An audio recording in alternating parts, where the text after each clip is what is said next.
चार ऐब रखने वाली औरतों से कभी भी शादी ना करना। रुकिए, ये वीडियो मुकम्मल देखे बगैर मत जाइए, क्योंकि इसमें ऐसी नसीहतें हैं जो आपकी जिंदगी को तबाही से बचा सकती हैं, बर्बाद होने से बचा सकती हैं और आपको एक खुशहाल जिंदगी फराहम करने का मौका दे सकती हैं।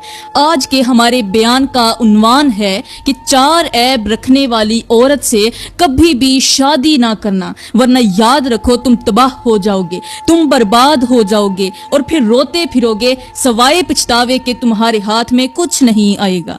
अगर आपने गलती से भी ऐसी औरत के साथ शादी कर ली, निकाह कर लिया, तो याद रखें कि सुकून आपकी जिंदगी से हमेशा के लिए छिन जाएगा। ये औरतें आपके घर को जहन्नुम का टुकड़ा बना देंगी। अगर आप सर से लेकर पांव तक भी कोशिश करोगे, फिर भी तुम्हारा घर इन औरतों की वजह से तबाही की तरफ बढ़ता ही जाएगा।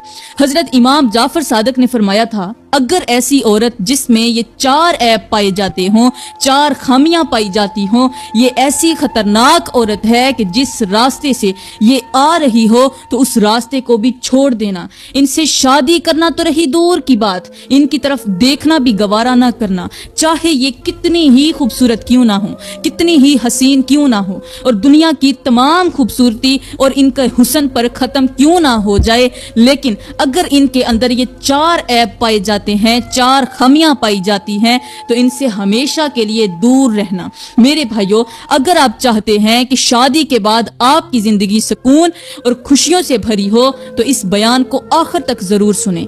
वो लोग जो चार ऐब रखने वाली औरतों से शादी करते हैं, निकाह करके अपनी बीवी को, ऐसी औरत को अपने घर में ले आते हैं, तो उनका घर हमेशा परेशानियों का शिकार रहता है। शोहर समझते हैं कि शायद उनके घर पर किसी की नजर लग गई है या कोई तावीज हो गया है, लेकिन असल में उनकी बीवी के ये चार ऐब ही उनके घर की बर्बादी का सबब बनते हैं, घर की तबाही का सबब बनते हैं। ऐसे घरों में खुशियां कभी जन्म ही नहीं लेती, बेसुकूनी, परेशानी और मुश्किलात हर तरफ छाई रहती हैं। ऐसी औरतें जहां से उठती हैं, जहां बैठती हैं, जहां चलती हैं, फिरती हैं, वहां पर रहमत के फरिश्ते कभी नहीं आते।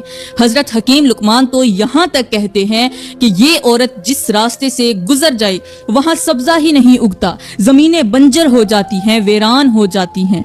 जिस घर में ये औरतें रहती हैं, वो घर लोगों से भरा होने के बावजूद भी सुनसान नजर आता है। ऐसा घर घर नहीं बल्कि कब्रिस्तान बन जाता है। अब बात करते हैं कि वो कौन सी चार औरतें हैं, कौन से चार ऐब हैं जो औरत की जिंदगी और घर को तबाह बर्बाद कर देते हैं। वो चार ऐब बताने से पहले मैं आपको एक इबरतनाक कहानी सुनाना चाहती हूँ। हजरत अली एक दिन किसी लंबे सफर पर रवाना हुए। सफर काफी तवील था, रास्ता सुनसान और खामोश था। चलते चलते आपका गुजर एक वीराने से हुआ। वीराना कुछ ऐसा था कि वहां पर ना कोई दरख्त नजर आता था, ना कोई सायादार जगह। हर तरफ खुश्क जमीन फैली हुई थी, रेतला इलाका था, सिर्फ रेत फैली हुई थी। ऊपर आसमान था, नीचे जमीन थी, ना कोई इंसान ना कोई हैवान। सफर की थकन और धूप की शिद्दत के बायस आपको प्यास की शिद्दत महसूस हुई, लेकिन करीब में पीने के लिए पानी मौजूद न था। आपने इर्द गिर्द नजर दौड़ाई कि शायद कहीं पानी का कोई इंतजाम मिल जाए, मगर ना कोई कुआं नजर आया और ना ही कोई चश्मा। हर तरफ खामोशी और खालीपन था। इसी दौरान आपकी नजर दूर एक कच्चे से घर पर पड़ी। वो घर इस वीरान और खुश्क जगह में उम्मीद की एक किरण की तरह दिखाई दे रहा था। आपने दिल में सोचा कि चाहे इस घर में रहने वाले कितने ही गरीब क्यों ना हों, लेकिन यहाँ से पानी जैसी नेमत तो मिल ही जाएगी। ये सोचकर आपने उस घर की तरफ कदम बढ़ाना शुरू किया। रास्ता वीरान था, लेकिन वो कच्चा घर जैसे आपको अपनी तरफ बुला रहा था। आपका दिल मुतमईन था कि वहां पहुंचकर आपकी प्यास का इलाज हो जाएगा। हजरत अली ने दिल में उम्मीद लिए इस कच्चे घर की तरफ कदम बढ़ाए, लेकिन जैसे ही आप उसके करीब पहुंचे, एक गैर मामूली बात ने आपको वहीं पर रोक दिया। किसी के रोने की आवाज हवा के साथ आपके कानों तक पहुंची, किसी इंसान के रोने की आवाज। वो आवाज इतनी दर्द भरी थी कि जिसे सुनकर आपका दिल बेचैन हो गया। आपने फौरी तौर पर अपने चारों तरफ नजर दौड़ाई कि शायद कोई इंसान या जानवर नजर आ जाए, लेकिन हर तरफ वीरानी और खामोशी थी। ना कोई इंसान दिखाई दिया, ना कोई हैवान। आपने मजीद गौर किया तो अंदाजा लगाया और महसूस हुआ कि ये आवाज किसी औरत की है जो शिद्दते गम में रो रही थी। आपने अपने कदम नहीं रोके और अपना सफर जारी रखा। जैसे जैसे आप उस घर के करीब पहुंचते गए, वो आवाज और ज्यादा साफ और तेज होने लगी।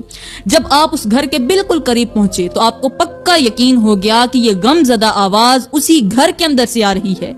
आपके दिल में एक सवाल उभरा, इस घर के अंदर कौन है? ऐसा कौन सा दर्द छुपा हुआ है जो किसी औरत को यूं बेहाल कर रहा है? आप ये सोचते हुए दरवाजे के करीब पहुंचकर रुक गए और मजीद कुछ सुनने की कोशिश की ताकि आप जान सकें कि अंदर माजरा क्या है। फिर आपने दरवाजे पर दस्तक दी, दरवाजे पर नरमी से दस्तक दी और दिल में सोचा कि जो भी दरवाजे पर आएगा उससे मैं इस औरत के रोने की वजह जरूर पूछूंगा। कुछ लम्हों के बाद दरवाजे की कुंडी खुली और अंदर से एक मर्द बाहर निकला। जैसे ही उसकी नजर हजरत अली पर पड़ी तो वो हैरत और अदब के मिले जुले जज्बात के साथ फौरन झुक गया। उसने हाथ बांधकर और झुककर आपके कदमों पर हाथ रखने की कोशिश की, लेकिन हजरत अली ने उसे नरमी से रोक दिया। उसकी जुबान से बेसाख्ता निकला, या हजरत आप, ये कैसे मुमकिन हुआ कि आप यहाँ तशरीफ ले आए? आप मुझे अपनी खिदमत में बुला लेते, मैं फौरन भाग कर आता। आपने खुद तकलीफ क्यों की? वो शख्स हजरत अली को पहचानता था और उनके बुलंद मर्तबे से वाकिफ भी था।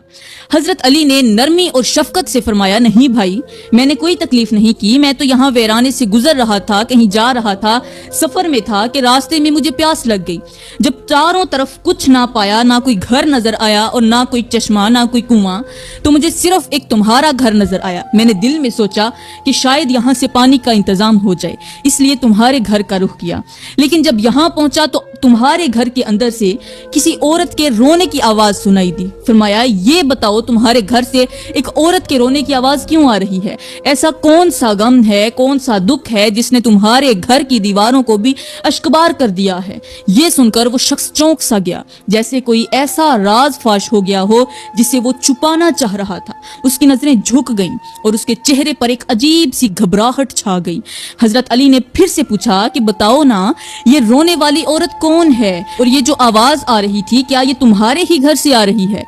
ये सुनकर वो शख्स गहरी सांस लेते हुए बोला, या हजरत, जी हाँ, यही वो बदकिस्मत घर है जहां से कभी औरत के रोने की आवाजें सुनाई देती हैं तो कभी मर्द के रोने की। और ये रोने वाली औरत कोई और नहीं बल्कि ये तो मेरी बीवी है।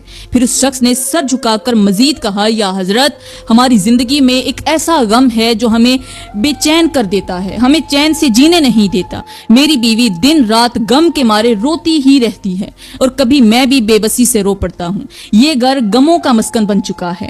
हजरत अली ने उसकी बात सुनकर उसके कंधे पर हाथ रखा और नरमी से कहा, परेशान ना हो, अपने दिल का हाल मुझे बताओ, शायद अल्लाह के हुक्म से मैं तुम्हारे दुख का कोई हल निकाल सकूं।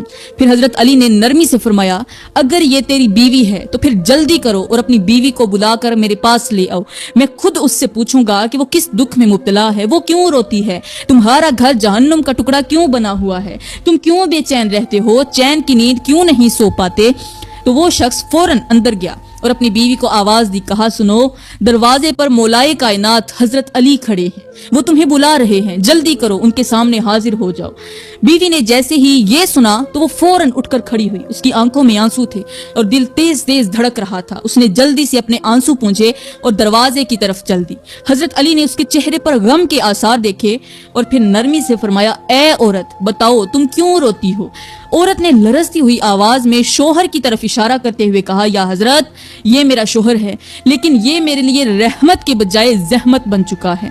हर वक्त मुझ पर जुल्म करता रहता है। मेरी जिंदगी का कोई सहारा नहीं। मेरे वालिदैन दुनिया से रुखसत हो चुके हैं और मेरा कोई भाई या कोई रिश्तेदार नहीं है। मैं बिल्कुल अकेली हूँ, ना कोई बहन, ना कोई भाई, ना माँ, ना बाप, कोई सहारा नहीं है। मेरे लिए दुनिया में सिर्फ एक ही सहारा था और वो था मेरा शोहर। लेकिन ये भी मेरे साथ ऐसा सलूक करता है, बदतरीन सलूक करता है कि मेरी जिंदगी अजीरन बन गई है और मैं बेसहारा हूँ। हजरत अली ने उस शख्स से फरमाया कि बता तो सही, تو इस पर जुल्म क्यों करता है। तो उस शख्स ने कहा, या हजरत मैं भी मजबूर हूँ, जब से मैंने इस औरत से शादी की है, जब से निकाह करके इसे अपने घर की दहलीज पर लेकर आया हूँ, तब से मेरी जिंदगी तबाह हो गई है।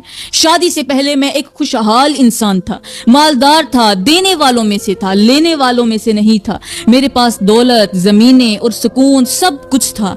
दौलत के तो ढेर लगे हुए थे, एकड़ों की जमीन थी, मेरे पास सब कुछ था, सुकून भी मुहैया था। लेकिन जब से मैंने इस औरत के साथ शादी की है, इस औरत के आने के बाद मेरी जिंदगी उजड़ गई है, तबाह बर्बाद हो गई है।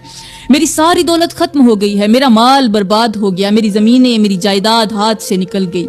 कहा, या हजरत अब मैं फकीर बन चुका हूँ, मेरे पास कुछ नहीं रहा, मैं लेने वालों में शामिल हो गया हूँ, भिखारी बन गया हूँ। एक वक्त था जब मैं देने वालों की सफ में शामिल होता था, जो भी मेरे दरवाजे पर आता मैं उसे खाली हाथ ना लौटाता था, उसकी झोली, उसका दामन भर के ही भेजता था। लेकिन अब इस औरत ने मुझे इतना कंगाल कर दिया है कि अब मैं लेने वालों की सफ में शामिल हो गया हूँ। मैं भीख मांगता हूँ, कोई मुझे भीख नहीं देता। हर वक्त परेशानियों ने मुझे घेर रखा है और इसी वजह से मैं हर वक्त रोता रहता हूँ। इस औरत के आने के बाद मेरा घर सुकून का गहवारा नहीं बल्कि एक जहन्नुम का गड़ा बन गया है। हजरत अली ने अभी उसे तसल्ली देने के लिए कुछ कहना ही चाहा था कि इतने में उस शख्स का छोटा भाई जो उस औरत का देवर था वो भी वहां आ पहुंचा। वो भी हजरत अली को देखकर अदब से झुक गया और उनके एहतराम में हाथ बांधकर खड़ा हो गया। जब बड़े भाई की बातें खत्म हुई तो छोटा भाई बोल पड़ा, या हजरत मैं आपसे कुछ कहना चाहता हूँ।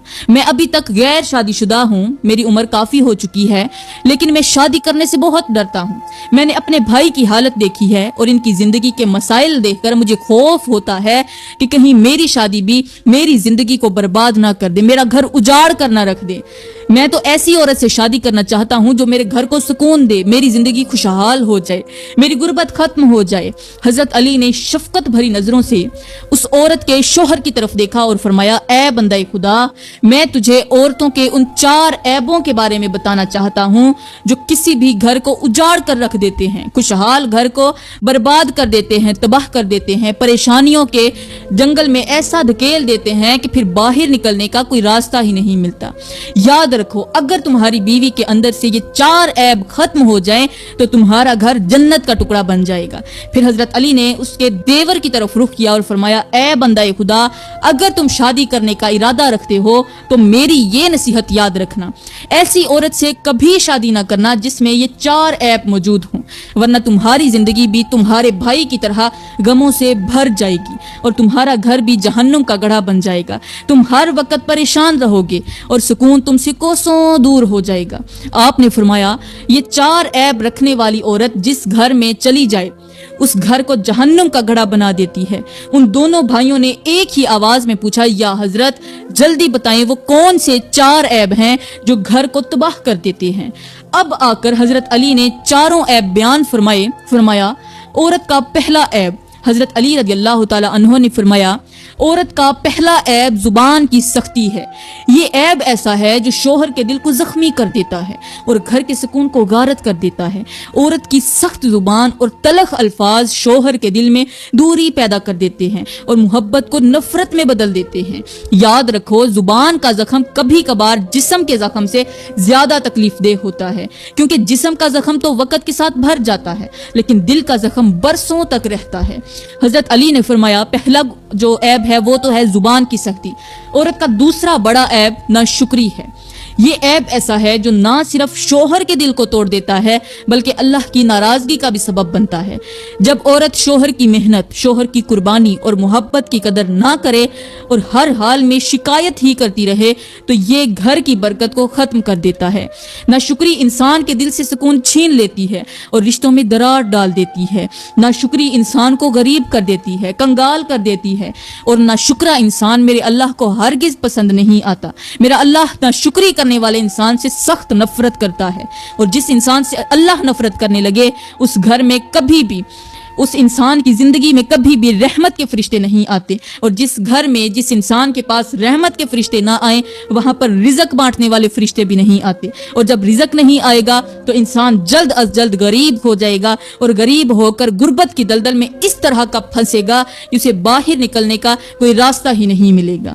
हजरत अली रज़ियल्लाहु ताला अन्हु ने फरमाया, औरत का तीसरा बड़ा जो ऐब है वो है हसद। یہ ایسا زہر ہے جو نہ صرف گھر کے سکون کو تباہ کر دیتا ہے بلکہ رشتوں میں بدگمانی، نفرت اور دشمنی پیدا کر دیتا ہے۔ حسد وہ آگ ہے جو پہلے حسد کرنے والے کو جلاتی ہے اور پھر پورے گھر کو اپنی لپیٹ میں لے لیتی ہے۔ اگر عورت دوسروں کی خوشیوں کو دیکھ کر جلن محسوس کرے اور اپنی زندگی کی نعمتوں کو کم سمجھے، جب دل میں حسد کرنے لگے کہ فلاں کے پاس زیادہ ہے، میرے پاس کم ہے، تو یہ رویہ پورے گھر کو مصیبتوں میں ڈال دیتا ہے۔ آپ نے فرمایا ایک حسد کرنے والی عورت شوہر کو دوسرے رشتوں سے دور کرنے کی کوشش کرتی ہے، چاہے وہ رشتے کتنا ہی قریب کیوں نہ ہوں۔ وہ شوہر کی محبت کو اپنی حد میں رکھنا چاہتی ہے اور چاہتی ہے کہ وہ کسی اور کو اہمیت ہی نہ دے۔ یہ حسد نہ صرف شوہر کے دل کو زخمی کرتا ہے بلکہ خاندان میں تفرقہ ڈال دیتا ہے۔ حضرت علی رضی اللہ تعالیٰ عنہ نے فرمایا عورت کا چوتھا بڑا عیب غیبت ہے۔ یہ وہ بیماری ہے جو نہ صرف گھر کے ماحول کو خراب کرتی ہے بلکہ اللہ کی ناراضگی کا بھی سبب بنتی ہے۔ غیبت انسان کے دل کو زہر آلود کر دیتی ہے اور رشتوں میں بد اعتمادی اور دشمنی پیدا کر دیتی ہے۔ اگر عورت اپنے شوہر کے خاندان، پڑوسیوں یا دوستوں کی غیبت کرتی ہے تو وہ اپنے گھر کی برکت اور سکون کو اپنے ہاتھوں سے ختم کر دیتی ہے۔ آپ نے مزید فرمایا کہ غیبت کرنے والی عورت نہ صرف دوسروں کے بارے میں غلط باتیں پھیلاتی ہے بلکہ شوہر کے دل میں بھی دوسروں کے لیے نفرت پیدا کرنے کی کوشش کرتی ہے۔ یہ عادت شوہر کے دل کو بوجھل کر دیتی ہے اور اس کے اعتماد کو ختم کر دیتی ہے۔ غیبت انسان کے دل کو کمزور اور زبان کو گناہوں سے آلودہ کر دیتی ہے۔ پھر آپ نے دونوں بھائیوں کو مخاطب کرتے ہوئے فرمایا یہ 4 عیب وہ ہیں جن سے نہ صرف مرد بلکہ پورا گھر، پورا خاندان متاثر ہوتا ہے۔ ان عیبوں سے نہ صرف رشتے ٹوٹتے ہیں بلکہ سکون اور برکت بھی ختم ہو جاتی ہے۔ اس لیے عقل مند وہی ہے جو ان عیبوں سے خود بھی بچے اور اپنے گھر کو بھی بچائے۔ تو میری پیاری بہنوں اور میرے محترم بھائیوں، آپ نے جان لیا کہ عورت کے 4 عیب کون سے ہیں جو گھر کو تباہ کر دیتے ہیں، گھر کو برباد کر دیتے ہیں، مصیبتوں کی دلدل میں ایسا دھکیل دیتے ہیں کہ پھر باہر نکلنے کا کوئی راستہ ہی نہیں ملتا۔ تو خدارا میں ہاتھ جوڑ کے عرضی کرتی ہوں کہ کبھی بھی ان 4 عیب رکھنے والی عورتوں سے شادی مت کرنا۔ شادی کرنا تو رہی دور کی بات، یہ جس راستے سے آ رہی ہوں وہ راستہ بھی چھوڑ دینا، ورنہ یاد رکھنا ان کا سایہ بھی اگر تم پر پڑ گیا تو تمہارے گھر کے حالات بدل جائیں گے اور پھر سوائے پچھتاوے کہ تمہارے ہاتھ کچھ نہیں آئے گا۔ میں دعا کرتی ہوں کہ اللہ تعالیٰ ہر شادی شدہ جوڑے میں محبت پیدا کرے اور وہ بہن بھائی جو ابھی شادی کرنا چاہتے ہیں ان کو ایسا ہم سفر دے کہ جو ان کے لیے خوشحالی کا ذریعہ بن جائے۔ آمین ثم آمین، وما علینا الا البلاغ المبین۔